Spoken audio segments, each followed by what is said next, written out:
Good evening sa mga... Hello, madam. Hello. Ate Dory, super cute po ah. Yan ang uniform ko. Si Baby Bay. Sana lahat cute. Ay, nga na. Masyado seryoso si Jules.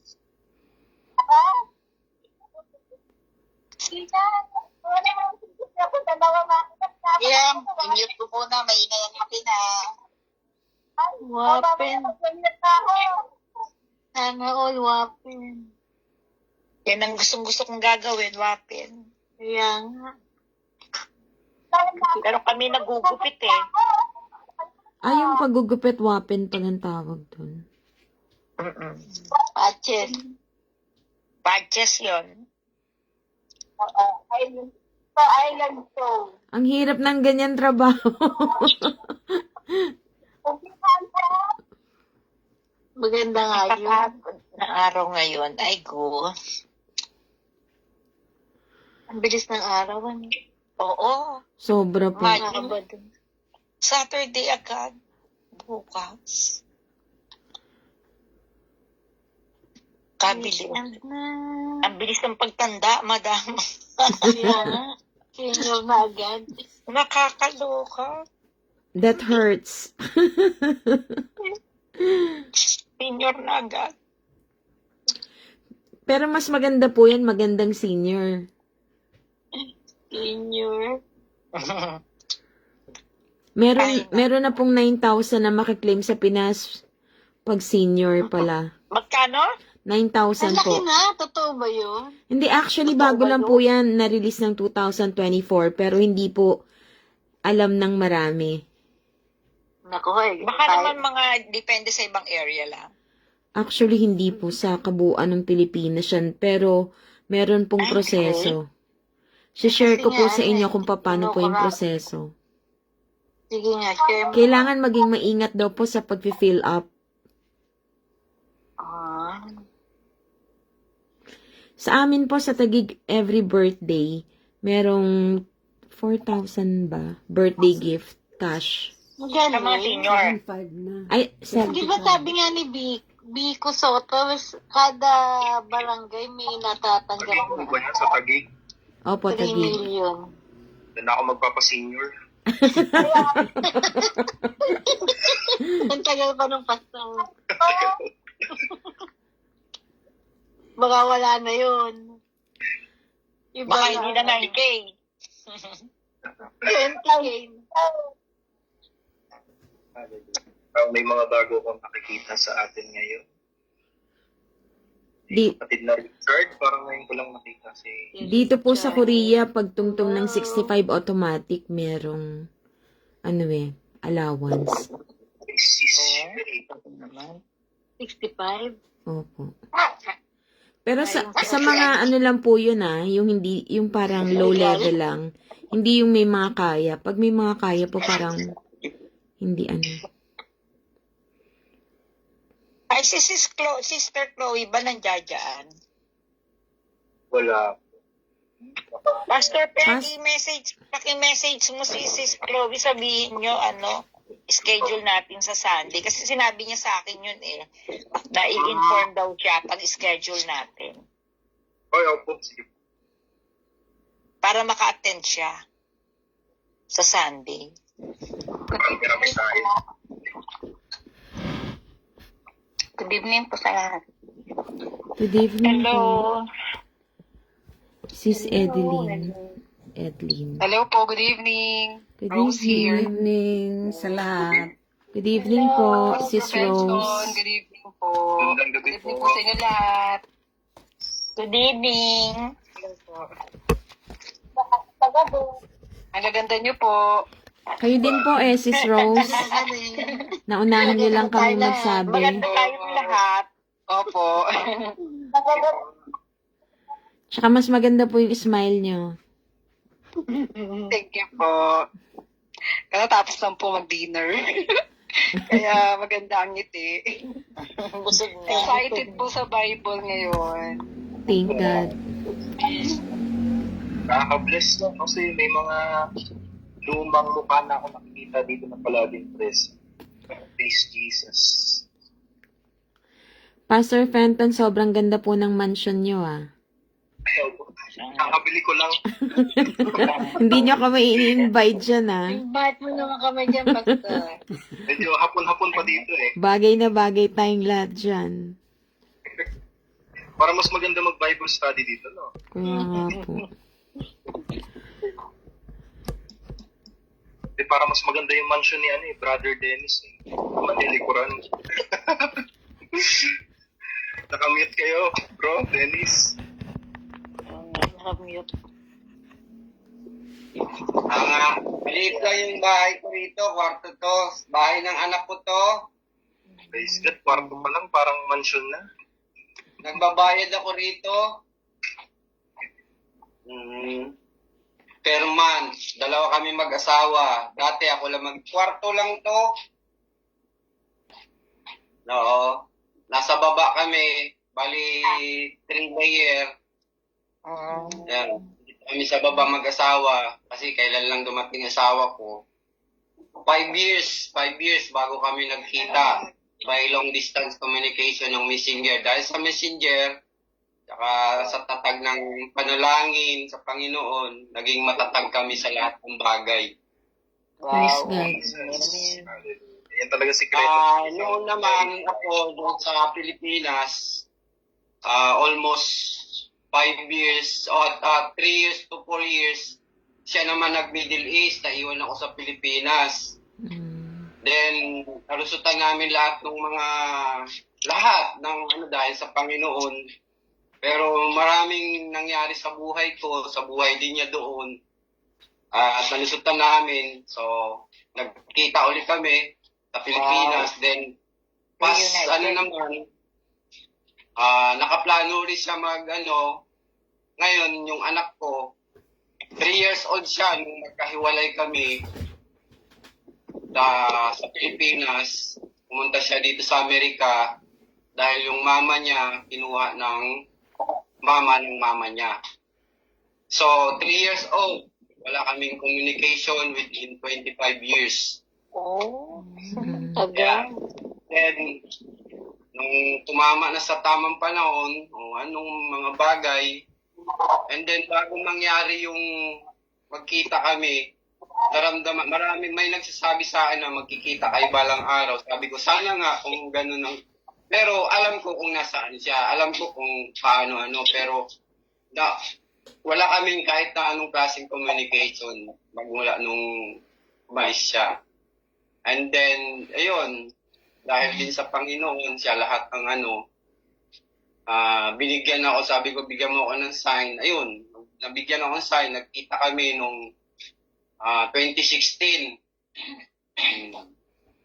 Tapos kamantuhan si Sir Dennis. Yeah. Yeah. Kasi time lahat tayo, marami talaga tayong mga true story. Oh, yes. Kanya-kanyang istorya. Saan po kayo sa Amerika? Kung lalagyan mo ng buhay ang isang kwento, bahala ka na kung dayain mo yung kwento mo naman yan. Actually, buhay na buhay po yung kwento nyo. Pero mas maganda, ibigay mo ng may buhay at totohanan para yung tinatawag na awareness is better to take medicine. Puno po pala ng miracles and wonders yung pag-ibig nyo, buhay pag-ibig nyo. Lahat tayo meron nun sa mga maliliit na pamamaraan. Pero kung lalagyan mo ng hirap, ay parang negative lagi makikita mo. True.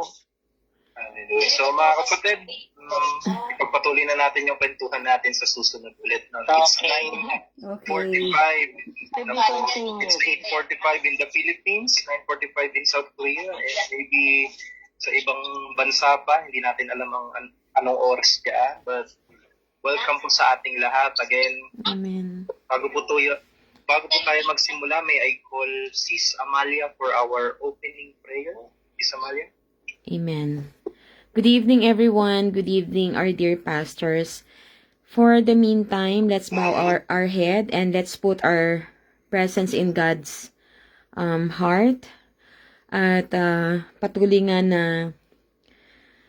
dakilain natin ang Panginoong Diyos at itaas lamang ang kanyang pangalan.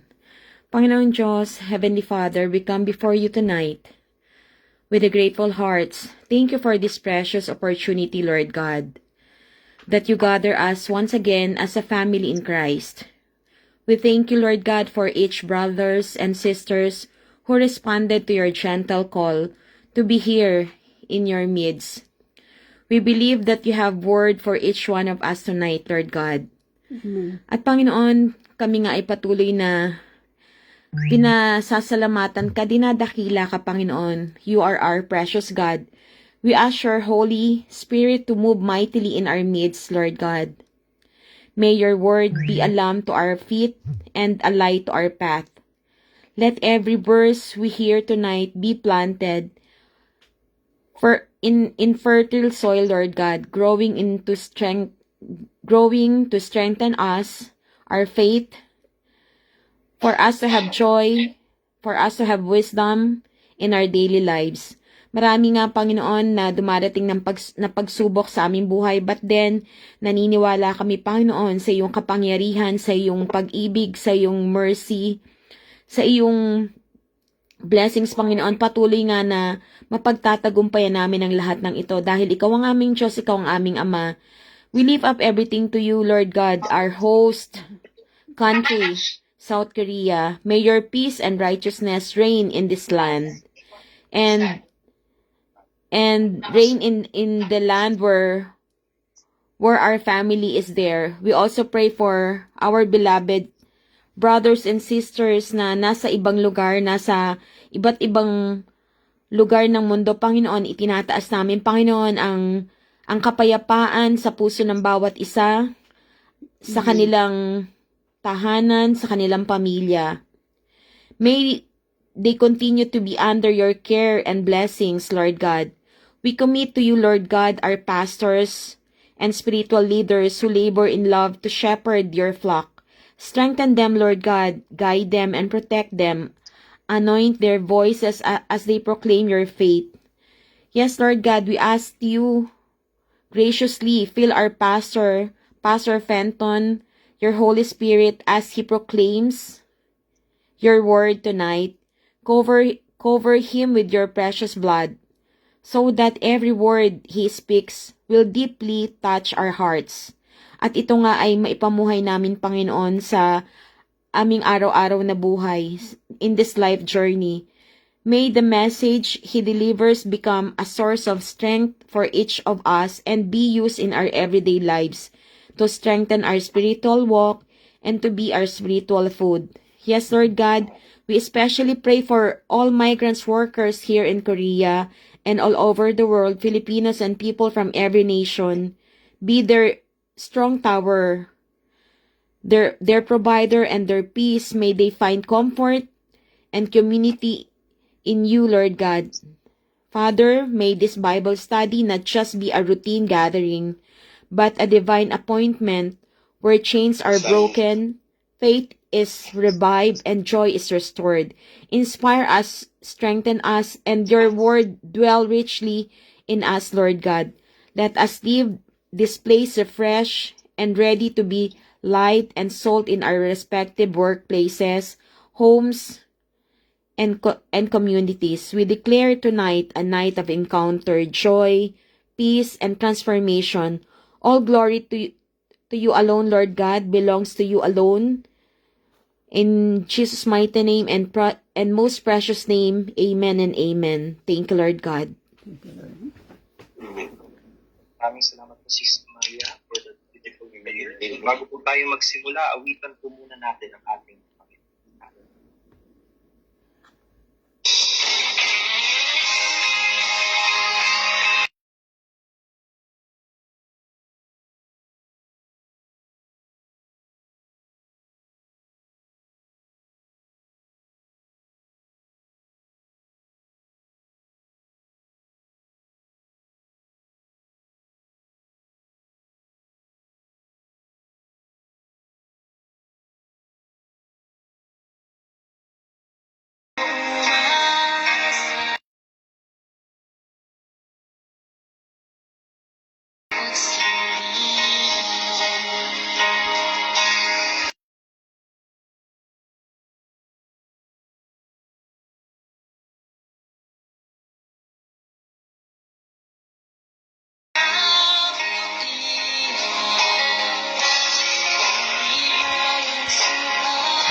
Praise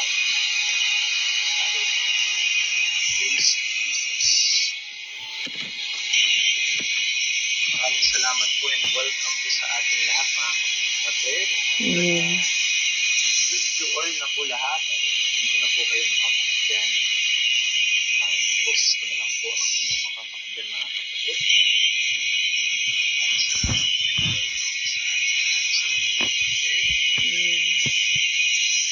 So dahil marami-rami po tayo, dumadami na po tayo, hindi po muna tayo mag-testimony portion.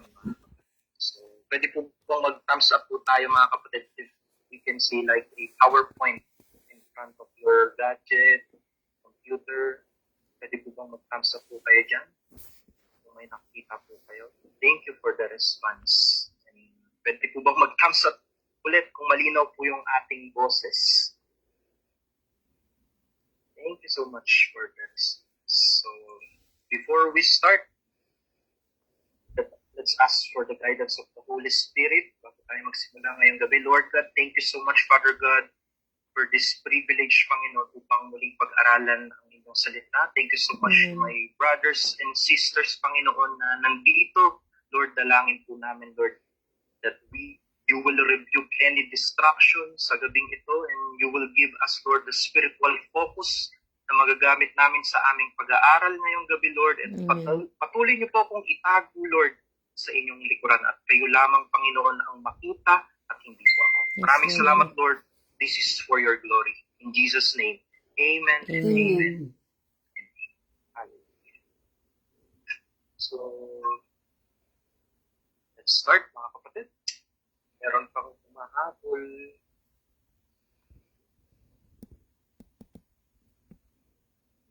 Again, i-remind ko lang po kayo mga kapatid na be on time po tayo. We are starting our Bible study ng 8:45, 9:45 in Korea and in the Philippines. At hindi ko na po kayo mai-accept kapag nag-start na po ang ating Bible study. Hallelujah. Once again, kaka-excite yung ating pag-aaralan ngayong gabi na ito. And ang ating pag-aaralan ngayong gabi is the role of Christian fellowship in spiritual maturity. Ano nga po ba yung kinalaman ng ibang mananampalataya sa ating spiritual growth? Mga kapatid, spiritual growth is not a solo journey. God in His divine wisdom created us to be in a relationship not only sa ating Panginoon, but also with fellow believers, sa ating kapwa mananampalataya. Sa ating paglalakbay bilang mga Kristiyano, mga kapatid, hindi natin ito nilalakbay ng mag-isa. Ang buhay Kristiyano po ay hindi solo flight. Mula sa umpisa ng pananampalataya natin kay Kristo, tayo po ay inilalagay ng ating Panginoon sa isang katawan. And that is yung iglesia ng ating Panginoon. Sa katawan na ito, kasama natin ang mga kapwa mananampalataya na may mahalagang papel sa ating paglago. And praise Jesus, nandito po tayo, we are present here. Nagtitipon-tipon po tayo. Ito po ay isang iglesia. Hindi lang po tayo tinawag na maligtas, kundi tinawag din tayo para mamuhay sa kapatiran. Anong ibig sabihin po ng kapatiran? Sa Christian fellowship. Imagine this, mga kapatid. When we are isolated, kung nag-iisa po tayo, we are vulnerable. We are open sa mga kaaway. But when we walk in unity with other believers, our faith becomes fortified, our character refined, and our purpose was amplified.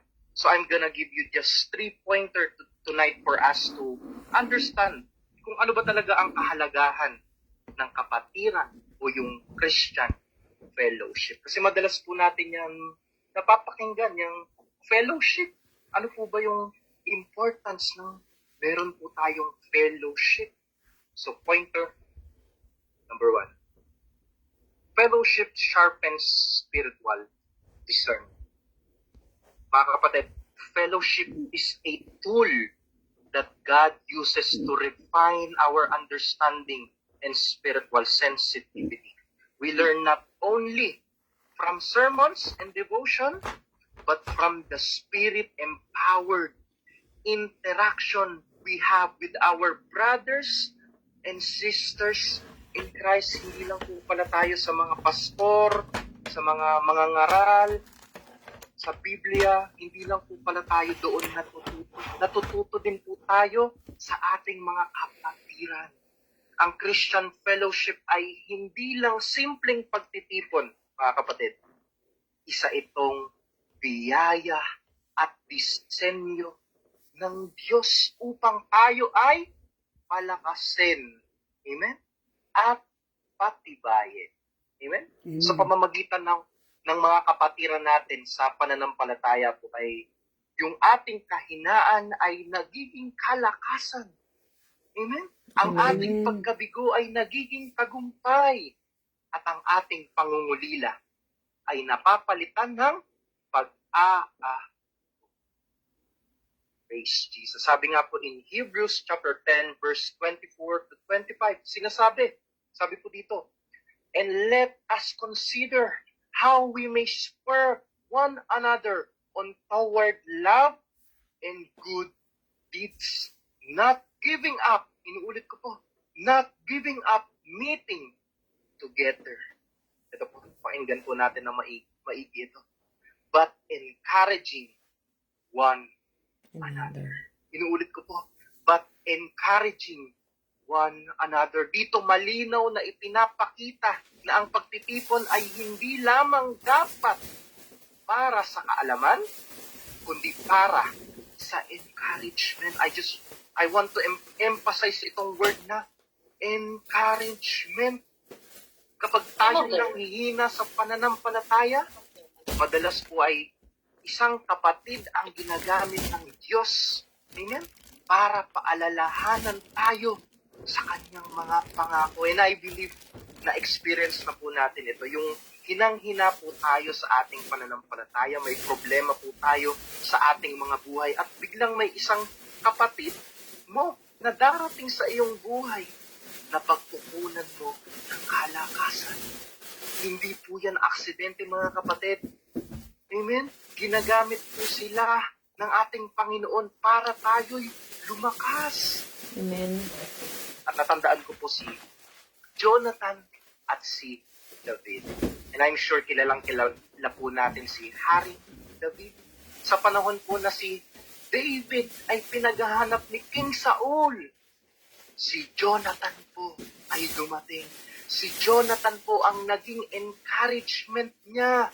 Sabi po sa 1 Samuel chapter 23 verse 16. And Jonathan, Saul's son, rose and went to David at Horesh and strengthened his hand in God. Hallelujah. Praise Jesus. Amen. Hallelujah. Ang kapatiran ay pinapakita rito, mga kapatid, bilang instrumento ng Diyos para sa ating emosyonal at spiritual stability. I want to remind you, brothers and sisters, that we are made to be a encourager and not a discourager. Amen. We are made to be a encourager and not a discourager. Amen. Let's make sure na nakaka-encourage tayo at hindi tayo ang nagiging dahilan ng discouragement Amen. ng iba. Inuulit ko po, mga kapatid, make sure na hindi tayo ang nagiging dahilan ng discouragement ng iba. Hallelujah. Be an encourager like Jonathan did to David. Amen. Mga kapatid, in your journey of faith, God places people beside you to be mirrors, to be mentors, and to be your messengers.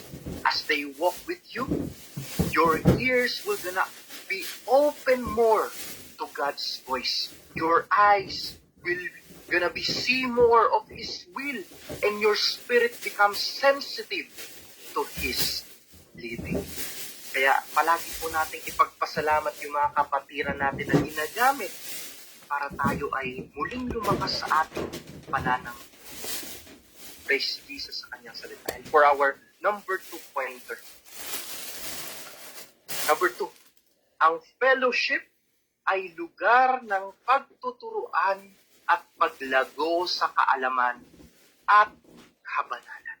Sa loob po ng fellowship, mga kapatid, tayo ay natututo hindi lang mula sa mga leaders, kundi sa bawat isa, sa bawat kapatiran, sa bawat testimony. Kaya po, napakahalaga na kapag testimony portion po tayo, nag-uunahan po tayo para magbigay ng testimony dahil sa pamamagitan ng iyong testimony, there's a big chance na may lumakas na ating kapatiran. Amen. Sa bawat sharing, sa bawat correction na may pagmamahal, tayo ay lumalago sa pagkaunawa at sa ating kabanalan. Sabi nga po in Proverbs chapter 27 verse 17 says, as iron sharpens iron, so one person sharpens another. Amen. Praise Jesus sa kanyang salita. Hindi mo kayang ihasa ang isang kutsilyo ng walang panghasa. Amen po? Amen. Hindi mo kayang ihasa ang sarili mo kung mag-isa ka lang. Tama po ba yun, mga kapatid? Kailangan mo ng ibang ayon. Ibang kapatid na mananampalataya para tumalim ka sa kaalaman at sa Espiritu. At aminin po natin yung mga kapatid, tayo'y natututo lamang kapag nakakapakinig po tayo ng isa pang kapatiran. Hindi ka matututo ng mag-isa. Sabihin natin matuto ka sa pagbabasa mo, pero may isang kapatiran na nagsulat ng binabasa mo. Amen? Sa madaling salita, hindi po tayo lalago, hindi po tayo matututo ng nag-iisa lamang po tayo. Hindi po nating masasabi na lalago tayo sa ating pananampalataya sa ating Panginoon kung nagsisimba po, kung hindi tayo nagsisimba. Amen? Kung nasa bahay lang tayo, nasa tahanan lang po tayo, wala pong tutulong sa atin para lumago sa ating Panginoon. God uses the community to shape who we are becoming. Amen? Amen. Patience. Observe this, mga kapatid. Patience is developed when others are difficult. Amen po? Kapag may mga kapatiran po tayong medyo hindi maganda ang attitude, that's the time na nade-develop po yung ating patience. Kung nasa bahay ka lang at wala kang kinakausap, hindi po made-develop yung patience mo, yung haba ng patience mo. Forgiveness. Forgiveness is cultivated when offenses occur. Kapag nakakaranas po tayo ng mga hindi kaaya-ayang mga salita mula sa ating kapatiran, hindi natin maiiwasan yan yung hindi tayo magkaintindihan. And it's because of that, diba, mas lalo tayong tumatatag sa ating pananampalataya. Pagmamahal, love is strengthened when we choose unity over division. Kapag na-realize mo, naiintindihin mo na lang yung kapatiran mo kaysa patulan siya, diba? Diyan po mas lalo tayong lumalalim sa ating pananampalataya sa ating at sa ating pagmamahal. Katulad na lamang po sa Biblia, si Priscilla at Aquila, pati po si Apollos. Sa Acts chapter 18 verse 26, si Apollos po ay may passion, pero kulang pa sa kaalaman. Sina Priscilla at Aquila po ang ginamit ng Diyos para itama at ituro sa Kanya ang paraan ng ating sa pamamagitan ng salita ng Diyos. Ibig sabihin po, mga kapatid, sa fellowship, palaging may lugar para itama, para turuan at palaguin ang isa't isa sa katotohanan. Amen. Ang kapatiran po, mga kapatid, ay hindi lang isang banding Ito'y isang classroom ng Diyos kung saan tayo'y tinuturuan, pinapanday, at inaayos. Christian fellowship is the workshop of grace. Observe this, mga kapatid. Here, in fellowship, pride is dismantled. Kung ma-pride ka, mawawasak po yan. Love is refined, and godly character is formed. Through every conversation sa ating kapatiran, through every challenges na hinaharap natin, and encouragement, we are being molded into the image of Christ. Amen. Kaya wag po nating babaliwalain ang ating mga kapatid sa ating Panginoon. Amen. Dinisend nyo na ng ating Panginoon ang ating buhay na hindi tayo nag-iisa. Dinisend nyo niya ang ating buhay para tayo ay magka-isa. Praise Jesus. For our last pointer number 3, ang fellowship ay parte ng pagtupad natin sa mission ni Christ. Purihin ang ating Panginoon. Sa fellowship, mga kapatid, hindi lang tayo tumatanggap ng support at knowledge. Tayo rin ay pinapadala. Amen? Inuulit ko po, tayo rin po ay pinapadala sa loob ng church. Natututo tayong maglingkod. Natututo tayong magpakumbaba at natututo tayong magmahal ng iba gaya ng pagmamahal ni Kristo. Kaya hindi po ako naniniwala, mga kapatid, na ikaw ay mapagmahal kung hindi ka nagsisimba every Sunday. Paano mo mapapractice yung pagmamahal mo kung nag-iisa ka lang naman sa iyong buhay? Amen? Paano mo mapapractice yung pagmamahal mo kung hindi ka nakakaranas ng rebuke sa mga kapatiran? And praise Jesus, I believe na lahat po tayo dito ay may tunay na pagmamahal dahil naglaan ka ng oras sa gawain ng Panginoon.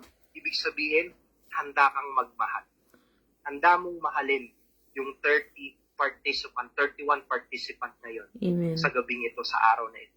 In Ephesians chapter 4 verse 16 tells us, from Him, the whole body grows and builds itself up in love. Inuulit ko po, nabubuo po ang isang community sa pamamagitan ng love.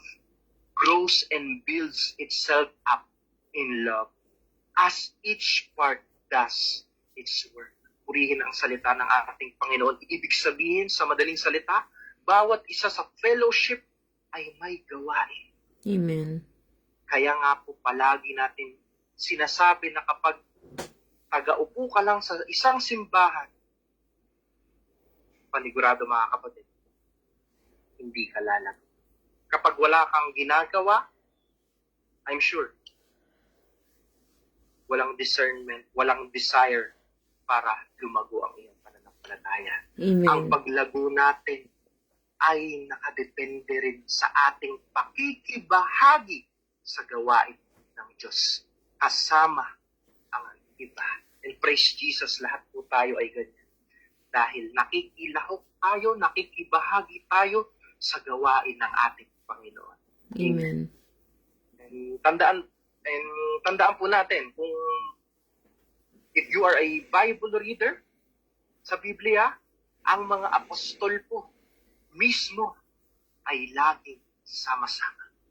If we are reading the book of Acts, sa book of Acts po makikita natin sila Paul, Barnabas, Silas, palagi po silang may kapartner sa gawain. At hindi po naging effective si Paul kung siya lang po ay nag-iisa. Kailangan niya ng body of believers. Kailangan niya po ng isang team. Kailangan niya po ng companions.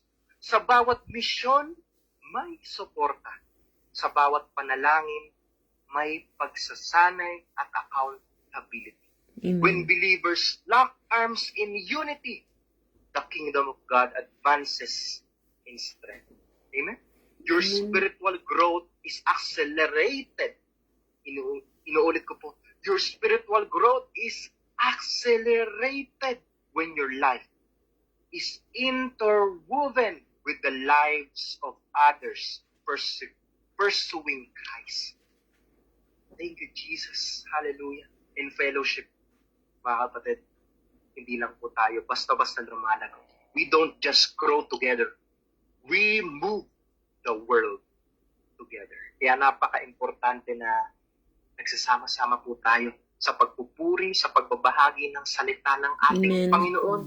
Patunay. Even Jesus Christ formed a team. Remember, Jesus Christ formed a team, the 12 disciples, para maging kasama niya sa gawain ng Panginoon. Hindi po si tinolo ng ating Panginoong Jesus yung gawain ng ating Panginoon. But He formed 12 disciples para may kasama siya, para mas malakas yung pagbabahagi ng salita ng Diyos. It is biblical na kapag tayo'y naglilingkod kasama ng iba, mas lumalalim ang ating pangunawa sa Amen. pagkilos ng Diyos.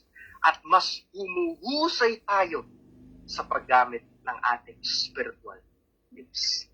That's the amazing power of a family of Christ. Hallelujah. Amen? Amen. Isang napakamakapangyarihang example ang ating Panginoong Jesus at sa kanyang 12 disciples. Meron mang nagtaksil doon sa 12 disciples, pero marami pa rin po ang naging tapat sa ating Panginoon. Amen? Kaya mahalin po natin ang ating mga kapatiran.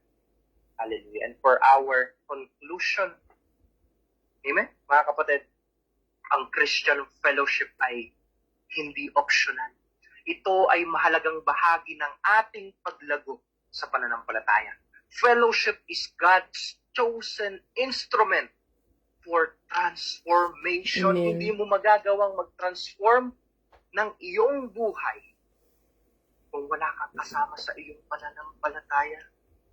It is through fellowship that we discern more clearly, develop more deeply, and serve more our good. Ang sarap pong maglingkod sa ating Panginoon kung meron po tayong kasama sa paglilingkod sa ating Diyos. Amen? Amen. You were never meant to grow alone.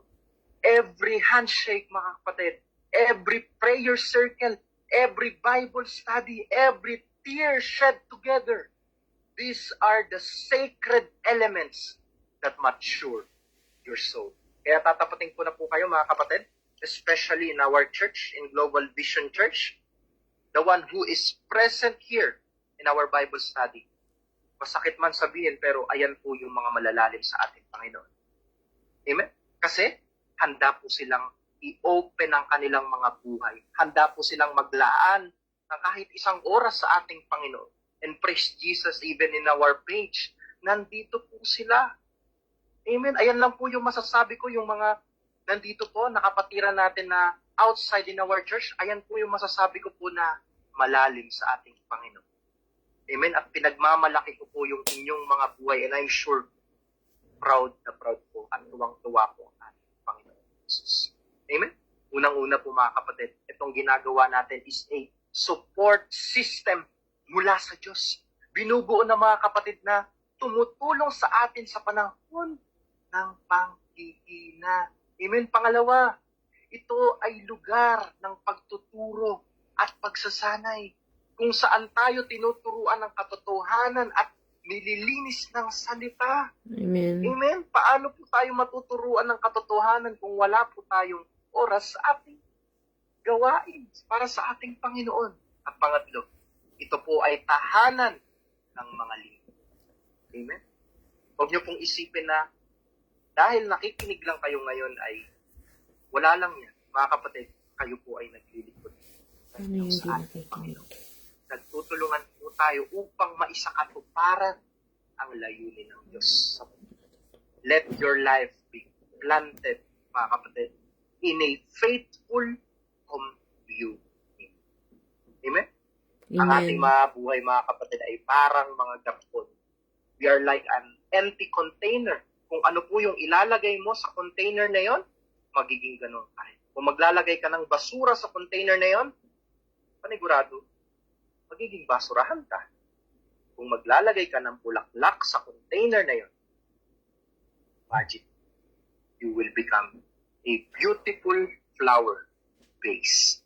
Ang gusto ko lang sabihin mga kapatid, surround yourself with men and women who speak truth in love, worship with faithfulness, and walk in integrity. Amen. Amen. As you remain connected, mga kapatid, you will find that your roots deepen. Magugulat ka na lang.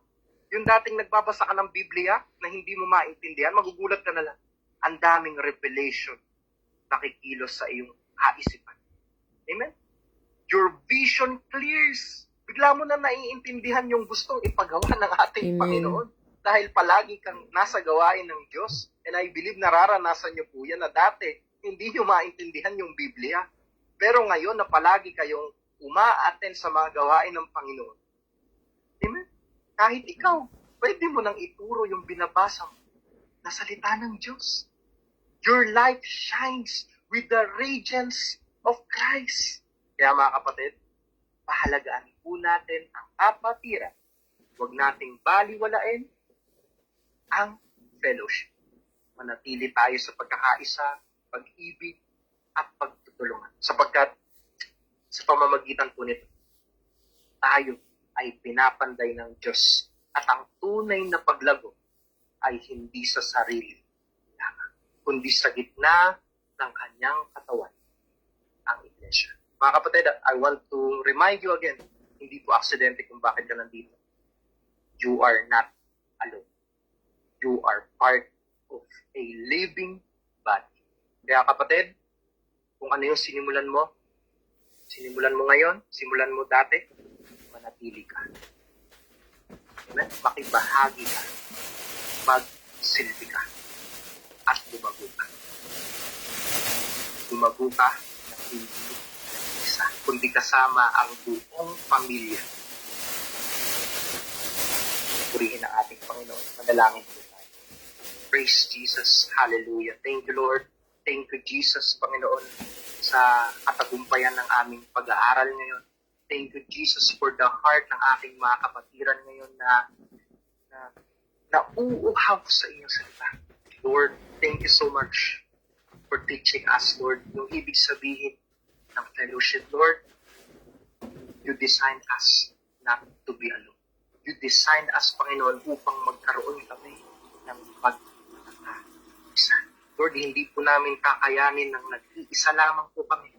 That is why you are sending people, you are sending preachers, you are sending fellowship, Panginoon, sa aming mga buhay upang kami po ay magtulungan, magpalakasan. And Lord, I declare right now and I pray, Father God, na magpapatuloy po sila sa anumang nasimulan nila ngayon. Lord, for these 31 participants right now, we declare na pararamihin niyo po ito, Panginoon. We declare, Panginoon, na bawat isa dito ay gagamitin niyo po, Panginoon, sa inyong gawain. Maraming salamat, Panginoon. Nawa, Lord, yung mensahe ngayong gabi na ito ay hindi lamang po nila napag-aralan, hindi lamang po nila ito napakinggan, but it will help them to transform their life. In the name of the Lord Jesus, Panginoon, kayo na po ang magpala, kayo po ang mag-anoint sa bawat isa sa amin. Maraming salamat, Panginoon. This is for your glory. Ito po ang aming panalangin. In Jesus' mighty name we pray. Amen. Amen. Amen. And amen. Amen. Hallelujah. Thank you, Jesus. Hallelujah. So, pwede po tayo mag-open cam for our picture taking para alam po natin yung attendance natin ngayong na ito. And Mr. Sam, please. Okay, Kindly everybody, hold on a second. open cam po tayo, mga kapatid. Come on, let's open our cam.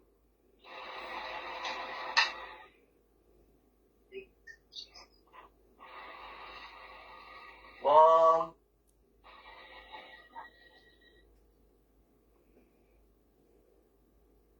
out of order.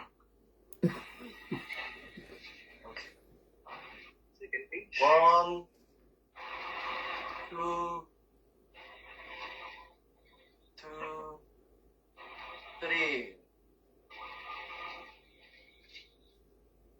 Got it. And one more. One more.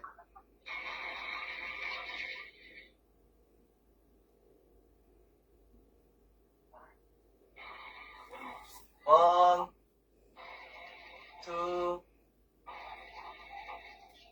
three. You are free. Ay, sakay ka rin. Salamat po. Thanks Mga be to kapatid, God. Thank you po, Pastor ito po yung Fenton. picture na ito, and Thanks, kindly everyone. post it on your social media and use it to invite more God bless us souls. all po. Ayan, gustong gamitin ng ating Panginoon. Bless all. Mga buhay. And before we end, mga kapatid, I encourage you to raise your hands as a sign of submission and surrender sa ating Panginoon, sa ngalan ng Ama, ng Anak at Espiritu Santo. May your peace and love guide us as we go on our separate ways. Panginoon, we pray that you will protect and bless each one of us. This is our declaration in Jesus' mighty name. Amen. Amen. Amen. Maraming salamat po. Let's unmute our mic and magpasalamat po tayo sa ating mga kapatiran. Maraming salamat Thank po. you. Thank you. Thank you, bless Thank us, you, everyone. Mama. Love you all po. God bless us all. God bless.